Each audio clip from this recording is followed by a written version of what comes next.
this footrest out of the way. So I know that even though we're going to be doing transfers first on your practical, we're going to go over bed mobility today first.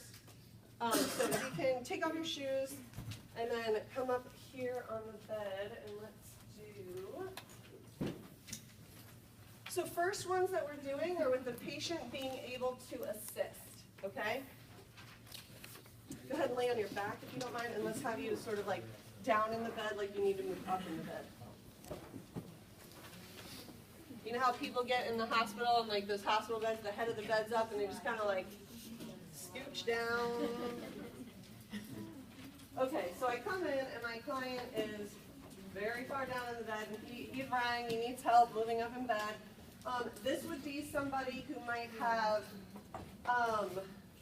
minimal weakness, upper and lower extremities, right? So maybe they had pneumonia and they're recovering from pneumonia in the hospital. It's not that they don't have any strength, right? But, you know, they're sort of moderate, minimal weakness. So how do we normally move ourselves up in bed? How would you do it if I didn't let me move your pillow? How would you move up in bed?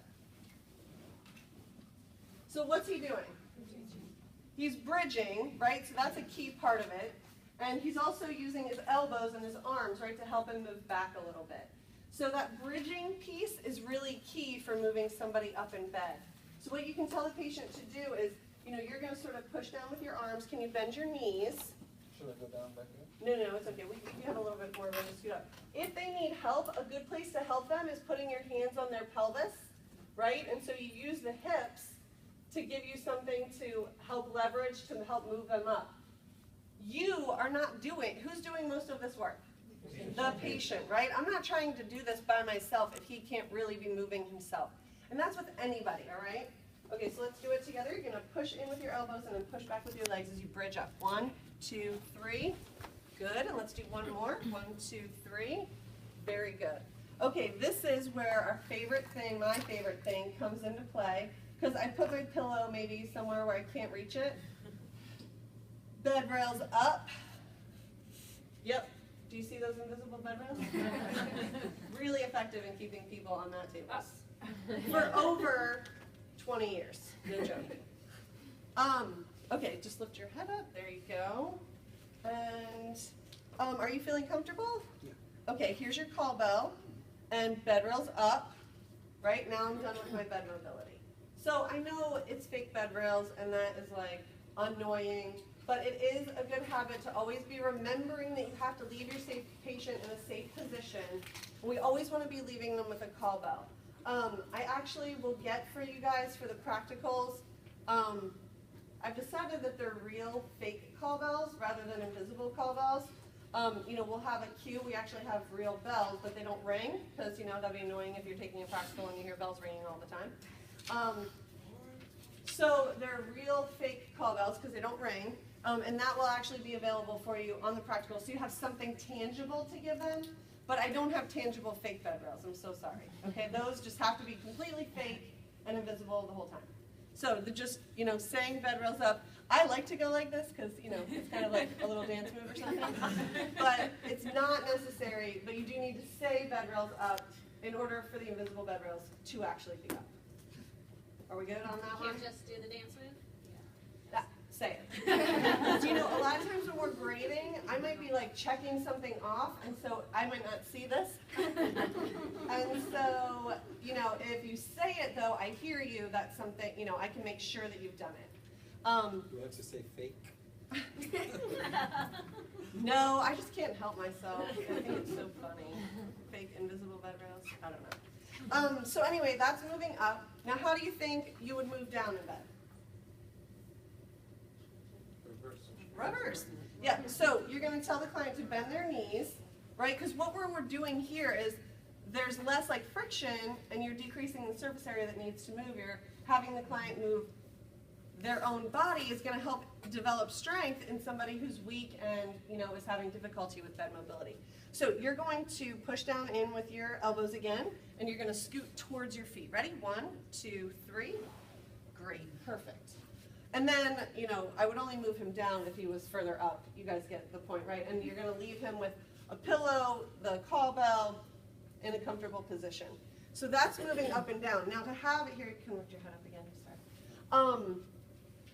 So you're just assisting. I wanted to tell you one other way for moving somebody up in bed, and I think this is in your textbook, but if it's not, it can be helpful as well actually, is if you kind of go under someone, under the scapula right here. So I'm not really like hooking under the armpits. You know how that feels? It's not really that comfortable actually to just like grab under somebody's armpits.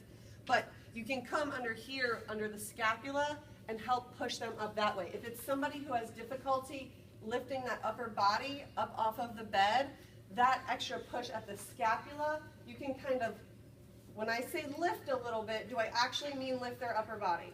No, I mean a little bit of upward motion to assist them in lifting their upper body up off of the mat table, okay? And then an upward pressure. Go ahead. Can you go over the cueing again?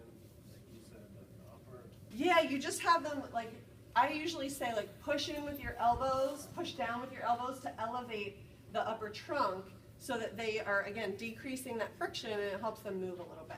And push down with your feet. And push down with your feet. So the feet are either way. Now, if I'm going down in bed, right, and bring your heels closer to, like, bend your knees as far as you can, there's no room for him to pull himself down, right? So when you have someone bend their legs to move down in bed, the legs have to be really bent, but they have to be out. There has to be room for them to move down. Keep that in mind. Because people, when you say bend your knees, sometimes they bend them up all the way, and then it's like their butt is trying to scoot into the back of their heels, and that will not work. They won't go anywhere.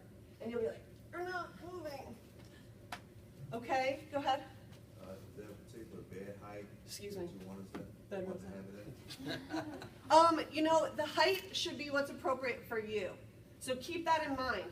You're gonna transfer somebody to the bed. So normally when we do transfers, what do you think a good height is when you're transferring somebody to a mat table? Wheelchair height or lower, except, what's a diagnosis that shouldn't be low? Hip replacement, right? So anybody but a hip replacement, I'm gonna be even with the wheelchair or a little bit lower, because think about it, if I'm using a sliding board, what do you think is gonna make it easier for the client? Going to the same level or down? Down, why? Gravity is amazing, let's use it, right? Help the patient get over there, especially when we're training, it can just help decrease what they're able to do. Not a lot of people are able to do that push-up, right? But if they're able to unweight themselves just a little bit and go downwards on that sliding board, the gravity is gonna help. So, the bed might be this low. And so what we're gonna need to do is raise it to a height, just like we did with goniometry. Where does the bed need to be? Where it's right for you to be doing bed mobility, okay? And that's a grading criteria on your practical at the end, the body mechanics at the bottom. It's like, you know, that you are in the right position, you're using good base of support, whatever's on, and then also that the table is at an appropriate height for you. Now, that doesn't mean that, you know, if you're working with the table too high, your body mechanics aren't going to be good. So you kind of get stuck in a, you know, snowball effect. So just make sure you have good body mechanics. If it feels awkward, your table's probably not at the right height, you know, if you can't use proper body mechanics. So anyway, the table, it should be at the right height for you so you can use proper body mechanics. Now, if we have somebody who needs to move to the side a bit, so why don't you come to my side, just like way on the edge. He's right up against the invisible bed rail, right? And we don't need him there. We could develop a pressure ulcer against his arm because the invisible bed rail is so strong in its ability to hold somebody in, okay? So when you have somebody move to the side, again, they're gonna do it kind of segmentally. So go ahead and you're gonna bend your knees, and you're gonna push in with your elbows again, and I'm gonna help guide your hips towards me. Just make sure you give yourself room on this side. Can you push down and lift up? Good. A little bit more, push down and lift up, good. Just like that. They're just segmentally moving from one side to the other. You might have to help them move their upper body. You're gonna say, push down with your arms. I'm gonna help you move your upper body.